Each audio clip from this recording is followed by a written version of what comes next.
I had some fun this week. In the process of shaving off my goatee, I took the opportunity to try some different shapes. I took votes from my son. They were pretty negative. He just kept saying, all or none. He didn't like the Amish look. He didn't like the stripe down the middle. So I threw these on Facebook to see what those comments would be. A lot of agreement with my son. All or nothing. They didn't seem to think those looks were all very complimentary. Social media is funny. It was funny as those comments came in, how often I found myself checking to see what the next person said about my goofy pictures.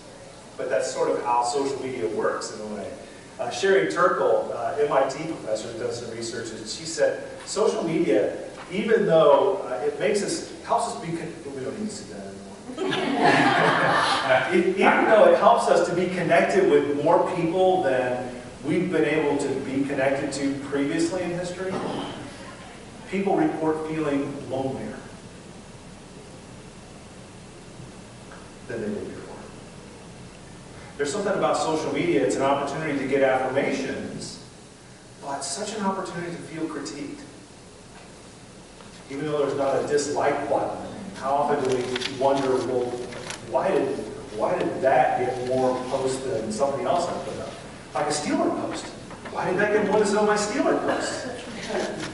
Or why did my post not get as many likes as somebody else's post? Now this thing that's made us more connected has given us even more ways to feel less than, or to compare ourselves to someone else. Not knocking. I mean, there's lots of great value in social media, but there is potential for something else as well. Partly because the big difference between the affirmations we get when someone likes our stuff is not the same as being accepted. Right? An affirmation is much less than acceptance. An affirmation is an attaboy, or a pat on the back, or go out there and do a good job and make us proud. It's different than acceptance, where now someone's joined our team. They've taken the same kind of risk I've taken. We're all in this together. My success and failure is their success and failure. And if I fail, they still accept me. Acceptance is so much different than an affirmation. Affirmations are great. They're just not as good as being accepted. Today is Jesus' baptism in most of the church world. That's what we celebrate. The beginning of Epiphany, the season of revelation. Epiphany is a season where we start reading stories to help us see who Jesus is in our life, who Jesus is in the world. And so we begin with Jesus' baptism for a number of reasons. Most obvious is it names him as God's Son. At the end of what Mary read, not in Latin, thankfully, but in English, she read, "This is my Son." Names for us. Because as we go through the Gospels, people are asking over and over and over again, who is this? Who is this Jesus? And us, the reader, from the beginning, get this word. This is the Son of God. It also goes to show for us the beginning of his public ministry. The Gospel of Mark, this is the first thing that happens for Jesus.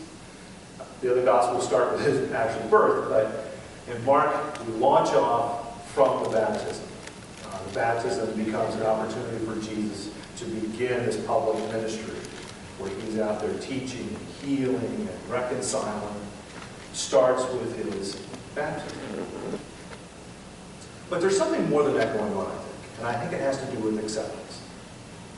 Right after Jesus is baptized, he goes out into the wilderness. I don't know about your baptism experience. Mine was not that. Mine, I remember climbing out of the pool in my home church. There was someone there with a towel to wrap me up and help me get dried off. And once I got myself put back together, I came back out into the sanctuary, and people served me communion, and they loved me. And that's what we hope for everyone to go through baptism. That they'll walk out of the waters of baptism right into the Christian community and experience being accepted and nurtured and loved. Jesus' experience was radically different. He leaves the baptism, and the Spirit drives him out into the wilderness where he's tested. I think Jesus' performance in the wilderness is empowered by his experience in the waters of baptism. I think Jesus' confidence, his concise way of confronting the questioner, Satan, when he was being tested, at least in some part, is empowered by his experience of being accepted. You know, there's lots of ways to leave the nest. You can be like James Brown, and leaving the nest is because there's not really a nest there to begin with. A lot of his music is empowered and inspired by his tragic experience of being born into poverty, but also having a mother that walked away and abandoned him. And so for him leaving the nest, it's almost like falling out because there's just no nest there. For some of us, it's leaving the nest because we were so empowered to fly. This is Jesus being empowered to fly. Because now Jesus is... I mean, listen to the words that are said. It's not just some ritualized, now in the name of the Father and the Son and the... It's not like I often end up doing in a baptism. This is, if you're a child and you hear these words, aren't these the words we all want to hear as a child? This is my beloved. This is my son. I am well pleased with this child. That's what I always crave. And if I don't get that, then I know I've probably screwed up. But to hear those words, even at our age, from people that you think of as mother or father or a mentor or someone to help nurture you, this is my child, with whom I am well pleased. It's poignant, it's powerful, it's personal. These are not ritualized words of some hoop that Jesus had to hop through to get to do ministry.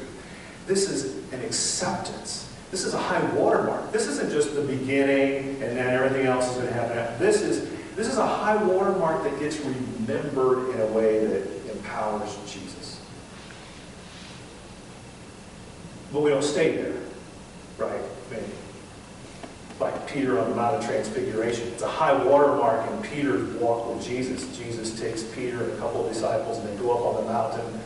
And Jesus is there, and Moses and Elijah show up, and Jesus is transfigured in front of them. And Peter is so excited because in this moment, in this place, Peter's faith is, well, it's made certain. He's been able to see it.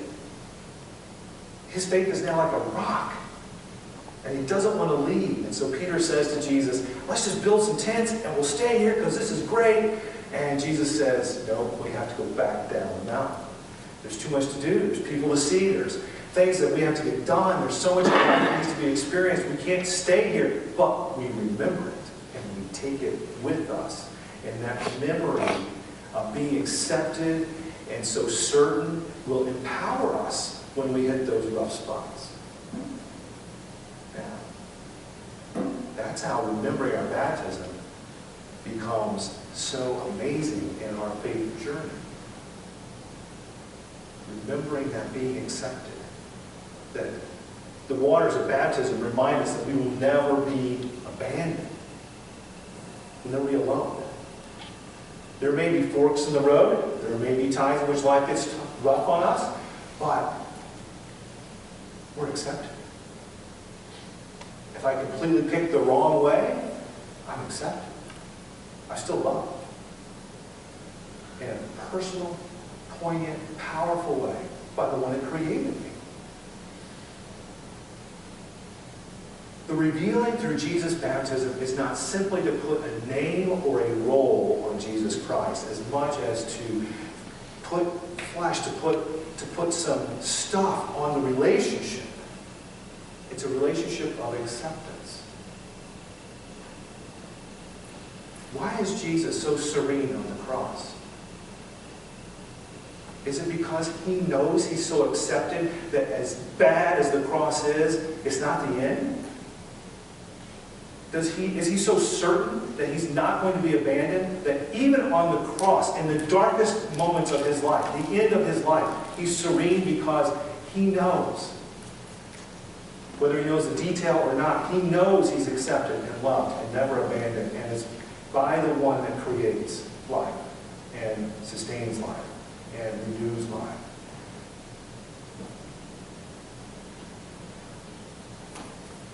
How is our week different if we look back? What kind of risk are we willing to take if we have that experience of being accepted? What relationships do we dare to have? Or to renew? Or to reconcile? If we know we're that accepted? If we allow ourselves to be accepted, it changes our life. If we accept someone else, it changes their life. And that's not the stuff you want to go back in the toothpaste tube. That's the stuff you want to let free.